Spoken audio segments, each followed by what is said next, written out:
নীরবে। ও গঙ্গা তুমি, গঙ্গা বইছো কেন?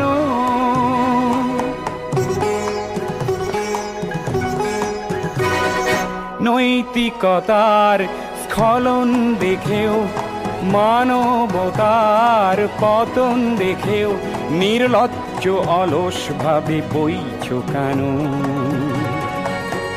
বিস্তীর্ণ দুপারের অসংখ্য মানুষের হাহাকার শুনেও নিঃশব্দে নীরবে। ও গঙ্গা তুমি, ও গঙ্গা বইছো কেন?